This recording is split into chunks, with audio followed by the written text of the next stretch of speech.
Whew. I know I say this a lot, but this weekend coming up is arguably one of the most important weekends of the year for competitive Pokemon players. That's because this weekend is LAIC, the first international championship of the season. Over the last couple of months, we've been traveling to multiple regionals, and don't get me wrong, those events are extremely important, but ICs are on another level. These events are bigger, worth more CP, and scarcer than regionals. We only get 3 ICs in an entire season, but maybe I'm getting ahead of myself. What's up guys, my name is Zane and welcome back to the channel. This year, I've decided to compete in Pokemon's official competitive circuit for VGC, traveling to events and competing for a chance to earn an invite to the Pokemon World Championships next summer. So far, we've been performing pretty well. As of my last video, we were at around 246 CP, which is a pretty solid number. Since then, I managed to get top 4 in a League Cup, getting us another 32 CP, and I was able to get top 512 in the Grand Challenge for another 35.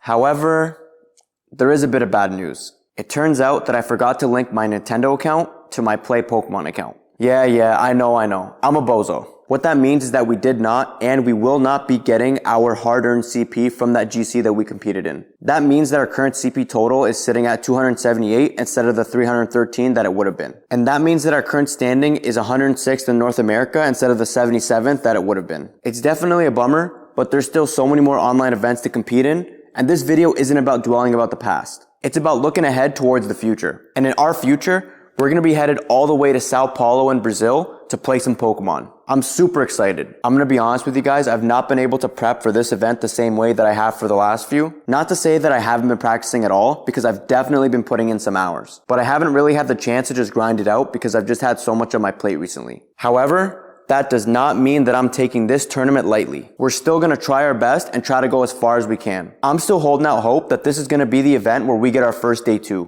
And for returning viewers of the channel, I know what you're thinking. Zane, that haircut does not look fresh. What are you doing? And to that I say, you are goddamn right. So before I do anything, let's go get a fade.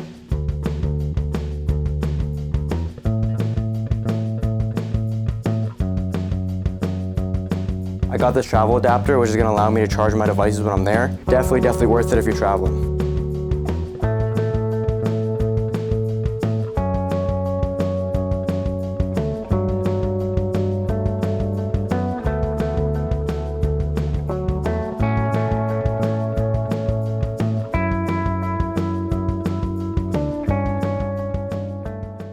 Alright, what's up guys? It's the morning of the event. Slept pretty well, definitely better sleep than Louisville. Gonna go get some breakfast, and then we're probably gonna head right over to the venue. I'm pretty much as ready as I'll ever be. It's gonna be a longish day of playing, and yeah.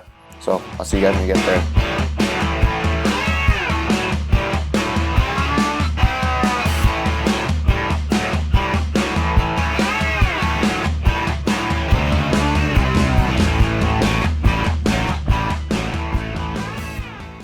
Alright guys, so I'm going to try something new. I'm going to try to kind of recap my matches post-round. So I won that round 1, I got it 2-0. It was against that one team with like Baxcalibur, Rilla, Magmar, Solo, Dozo, Sneasler. So basically game 1, I led Volk and Electabuzz to their Rilla Sneasler. And they turned one Terrifier their Rillaboom. And I ended up getting the game by just cycling fake outs, click and follow me with Buzz, and then just getting to +2 and just like slowly winning with Heat Waves.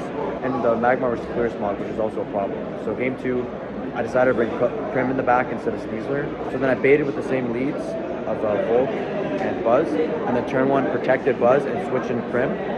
And they did, in fact, Terrifier their Rilla and left the Magmar in, clicking Clear Smog into my Prim slot.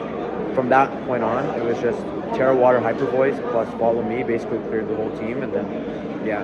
So, pretty good round. Hopefully it carried through to round 2. So, see you guys then.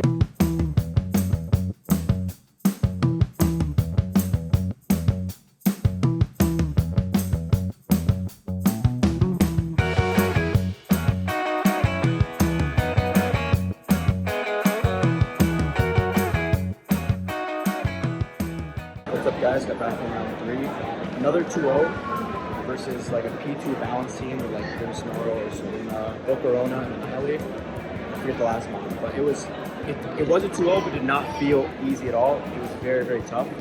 My opponent was kind of in the lead for most of the 2 games, and I somehow bring it back in both. In game 1, I led Electabuzz Prim into Bocorona Ape, so I ended up getting to a point where I Grassy fly to knock out the Grimmsnarl the turn after I kowtowed the Bolt. The last 2 mons were Grimmsnarl and Porygon, and I just set up to like +6, the +4, and they Spirit Break me to get to +6 after they reflected. And P2 couldn't really hit me because the Terra was already used and it was Terra Flying, not Terra Fighting. So I ended up winning that endgame. Game 2 was different leads. It was Grimmsnarl Porygon, and I started off by them taunting my Electabuzz and clicking Trick Room, so I could not taunt their Porygon. But yeah, and then I set up a Swords Dance with my King Gambit. The next turn, I predicted wrong. I thought they were going to switch the Ursaluna into the Grimmsnarl slot, so I kowtowed that slot. They switched into the P2 slot. Somehow I outlast the turns of Trick Room, and in the end game, Primarina, I don't know how, somehow comes back and wins that end game. I had to predict them when they were going to recover because their Terra Blast was doing like 45% to my Prim.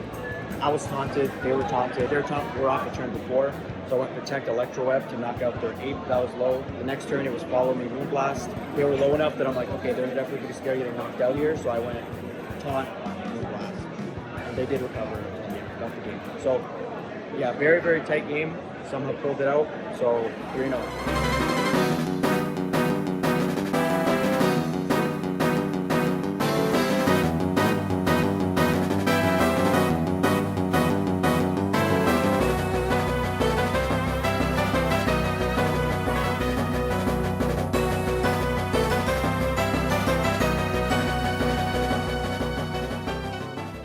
What's up guys, back from another round 5. This time 2-1, but still a win. I ended up playing against Len. You guys probably know him, he's one of the casters on the streams.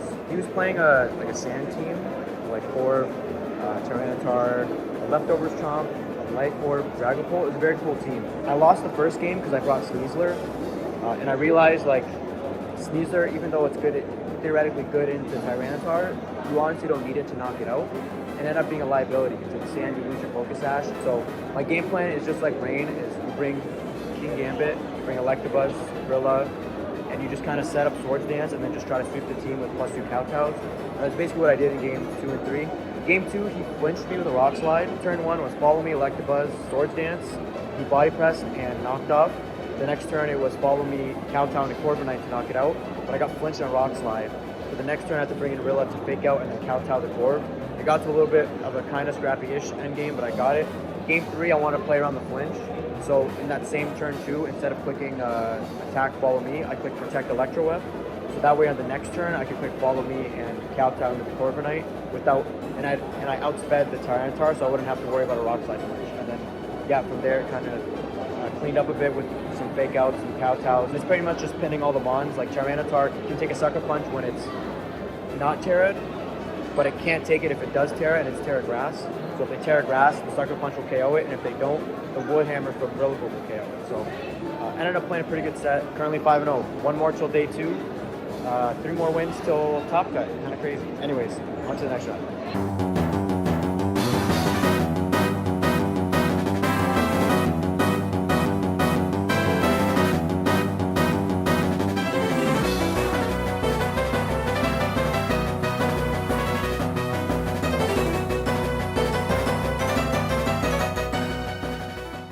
Got back from round 8. We got the win. 2-0. Played against a very unique team. 5 special attackers. It was Electabuzz, Goldengo, Indeedee, Hydreigon, and then Garchomp. I forget what the last special attacker was. But basically, Volcarona does really well on that team. It's super specially bulky, and Quiver Dance makes it basically unkillable. The only physical attacker is Garchomp, which with the Grassy Seed defense boost means that, yeah, Volcarona basically unkillable. So all I would do is Follow Me, set up a 1 or 2 Quiver Dances, and then from there it was just Heat Wave, Terra Blast till the game ends, protect it, and then if Volcarona somehow does go down, Gambit Rilla will usually clean up. So yeah, May day 2. See how it goes. Wish me luck, guys. Alright, what's up guys? Finally back at the hotel. We just had dinner after the, day 1 of games. As I said before, we're currently 6-2 going into day 2. There's 2 rounds to play tomorrow. We got to win them both to top cut. Our current placement is 26th, which is pretty good, which means that we have really, really good resistance. So more than likely, if we win our first match, we will probably get into top 32. Pretty solid chance. But yeah, we definitely want to try to win both to try to get the top cut. But either way, pretty good tournament so far. Hopefully we do just as good tomorrow. See you guys there.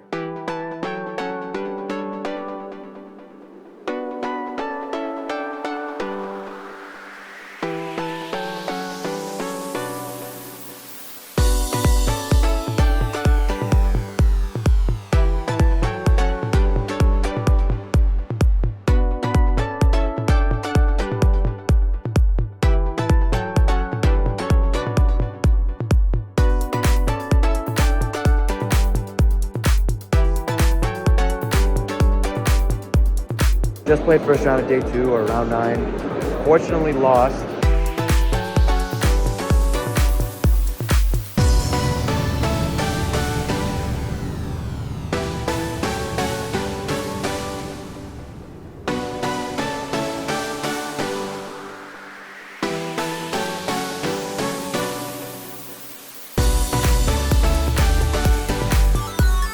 Alright guys, back from the last round of Swiss. Unfortunately, another loss. 1-2. So we ended up 6-4. We should be good for, I think, 150 CP. So anyways, I'll see you guys when I get back home.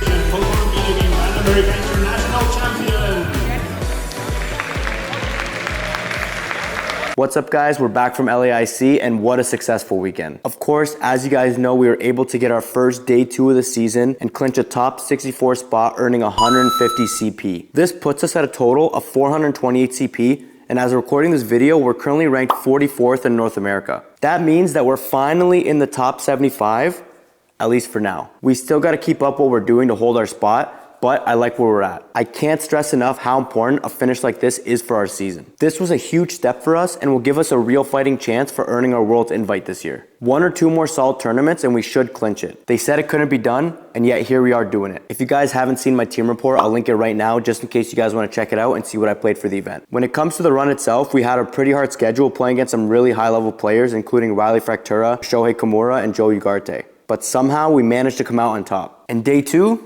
Yeah, we don't talk about day 2. Let's just say we had plenty of time for the side events on Saturday. Besides the tournament, I had a great time in Brazil, getting to meet a lot of really cool people, and even getting to meet another one of you guys, which is always so cool. Pokemon's such a fun community, and I just love being a part of it, and thank you to everyone I met at the event. You're all super chill. I even got a chance to meet the content creator / commentator Spraggles.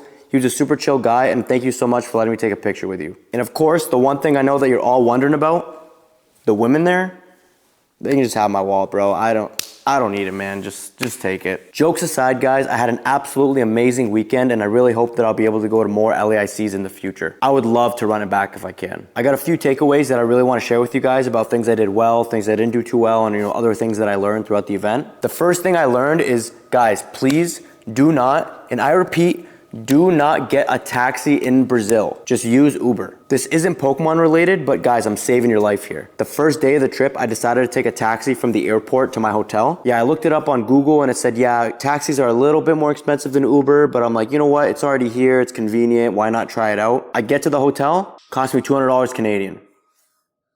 That same Uber cost under $30, by the way. So yeah, I got rinsed. That taxi literally cost me more than my entire trip worth of food. Crazy. Back to Pokemon, one thing that I was doing well all event was just trusting my gut. When I say that, I mean for both team building and my play. This tournament, I really believed in my practice and I was not afraid to make quote unquote, risky plays because I was just super confident with, my reads and, what I felt like the opponent was going to do. Sometimes it's easy to get in your head and make mistakes, but that didn't really happen this weekend and I'm pretty happy about that. When it comes to the team I built, I was running on a decent number of assumptions when it comes to the meta I expected. And I decided to go all in on a team that I felt took advantage of what that perceived meta was going to be. Sometimes it can be hard to bring riskier choices and I was even debating changing a couple things on the team myself. But I'm happy that I stuck with it and didn't second guess myself too much. The next takeaway is a bit of an outside factor, but from now on, I'm definitely getting my own hotel room. For the last few events, I've been rooming with some friends to save money, but now that I'm seriously trying to go deep into these tournaments, I think I need my own room. Being able to sleep on your own schedule and making sure that you're as comfortable as possible is very important. I was having trouble sleeping the night before day 2 and it really showed in my play. I think it's worth the extra money if it means being able to get a good night's rest the night before the event. The last big takeaway I had from this event is to make sure that I'm keeping up with the meta and really testing against the new team comps that are popping up. I was relying a little bit too much on my prep from previous events because my team was very similar. But there's been a lot of meta shifts this format and there's still a lot of teams that I'm not fully comfortable playing against. Sun teams, for example, are an archetype that I feel like I haven't had too much practice against, and a mon like Ursaluna Blood Moon with Tailwind is another one that's been giving me a lot of trouble. I think developing game plans for the new teams that are popping up between events is very important, and I just really haven't been keeping up with the meta as much as I should. So for Toronto, I'm going to make sure that I stay even more up to date so that I'm not caught off guard. And that's it. This event marks the end of the first leg of the season. I'm super happy about our progress so far, and I'm really excited for the future events as well. I can definitely tell that I'm improving with every single event that I attend, and I'm sure soon we'll even get our first top. It's only a matter of time. Our next event is going to be Toronto Regionals, which is right here in my home country in Canada, so we really got to show up for that one. As always, I hope you guys enjoyed the video, and if you did, don't forget to leave a like. If you're new here and want to follow along for my VGC journey, make sure to subscribe to the channel so you don't miss any of the action. That's all for now, and I'll see you guys in the next one.